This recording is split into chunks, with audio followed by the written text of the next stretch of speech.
Hey, it's Thomas here. I'm pulling you into the trenches here with me for a minute because I want to show you how important it is to stay on top of maintenance, especially when you're dealing with saltwater, and especially when you're dealing with sumps, because things can get a little bit out of hand. And we're actually going to do a little bit of an upgrade today because the sump we've got under here has got some faults, and I need to correct that, otherwise the stand's not going to last a whole lot longer. The key things are the sump is bowing, so the acrylic's actually starting to bend in one spot just because of the amount of water volume that's in there and the pressure the water's causing. That could easily break over time, and that's not a risk I'm willing to take. And also there's salt creep everywhere. It's everywhere. It's dripping down the sides of the sump. It's all over the front of the stand, the back of the stand. It's on the skimmer. That shouldn't be happening. It's happening because there's a lot of splashing going on as the water enters the sump. And although there are ways to remedy that without changing the sump, because the sump's not holding up so well, I figured it's time for a good old switcheroo to something that's a little bit more impressive and a lot prettier than this. There are a ton of sump options out there, and not all sumps are made equal. A sump should be a lot more than just a box of water sitting under your tank. You're going to want something that's built strong, that's going to last a really long time, at least the life of the aquarium. You're also going to want something that's feature-rich, with features that will make keeping the sump clean and your aquarium clean a lot easier for you. And you're going to want something that's affordable. Not only affordable, but looks good, because you don't want to look at a big mess under the tank all the time.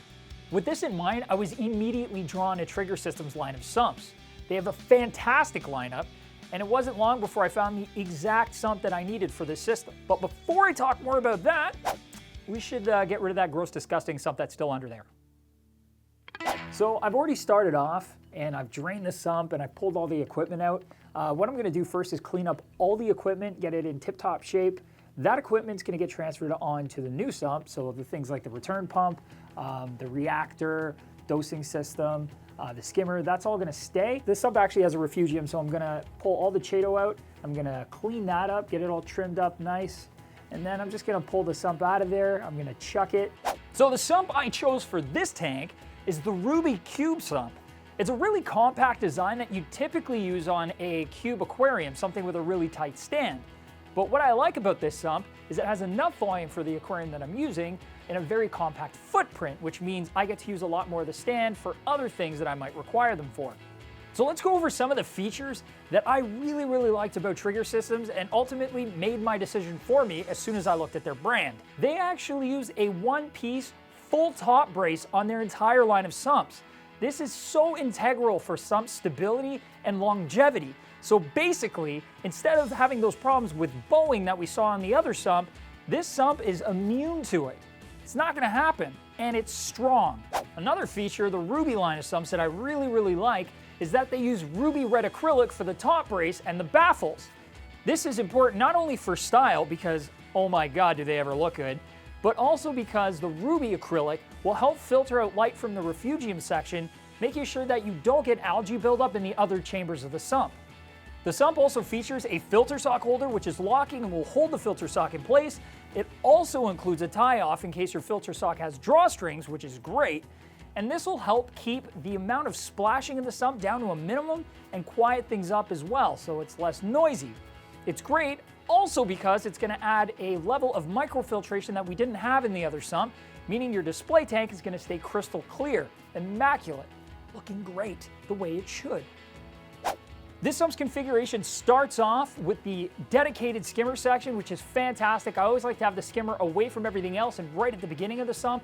After that, you've got the refugium section, which is very generously sized, so you got plenty of room for your live rock, Chaeto, or whatever other macroalgae you're going to be using. It's also a really easy fit for any kind of strip light, whether it's LED or T5. After that, you're going to go through a series of baffles. Those baffles are followed by a coarse foam sponge to help keep any unwanteds from the refugium section skipping through and then ending up in the return pump section, which is the final section. It's also a great size, so you'll be able to stick whatever return pump you want to use in there and pump the water back to your aquarium. Some of their sumps come with an adjustable baffle, which is fantastic. This Ruby sump actually does come with one. It allows you to essentially change the water height in the sump so you can compensate for more or less water coming down from your aquarium when the system power goes off, or maybe you just like to run things a little bit lower and not fill that sump completely to the top with water. The Ruby line of sumps also come with a really nifty probe holder, so if you have anything that needs to be held in place, like your pH probes or even your thermometer, it's a perfect place for that. It'll basically make sure they don't float off in the sump even if their suction cups let go. Trigger Systems also offers the Crystal line of sumps, which is almost identical to the Ruby line, except for some of the models are a little bit smaller and they're completely clear acrylic instead of the Ruby red. The Crystal and Ruby lines of sumps actually come in 3 different models. You can get the original sump version, or the Cube version, which is the version we used in this video, or lastly, you can get the Elite version.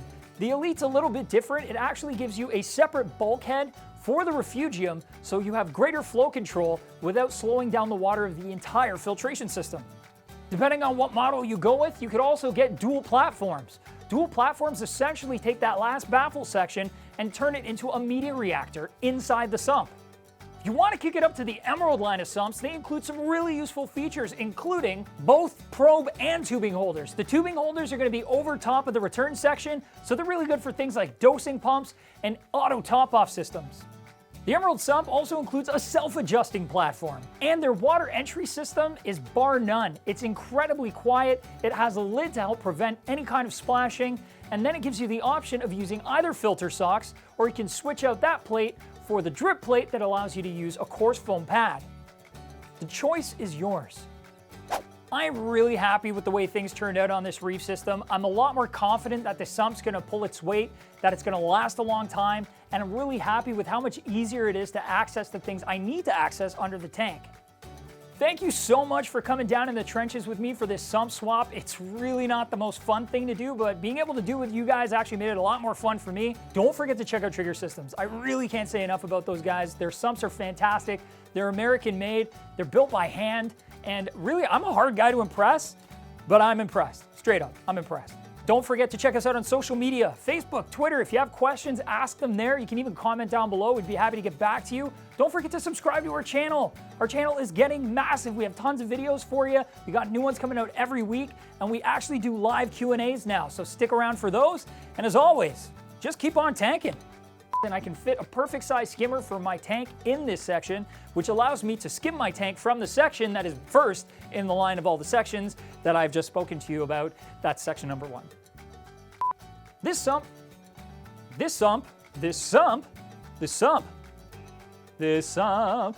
little sump of mine.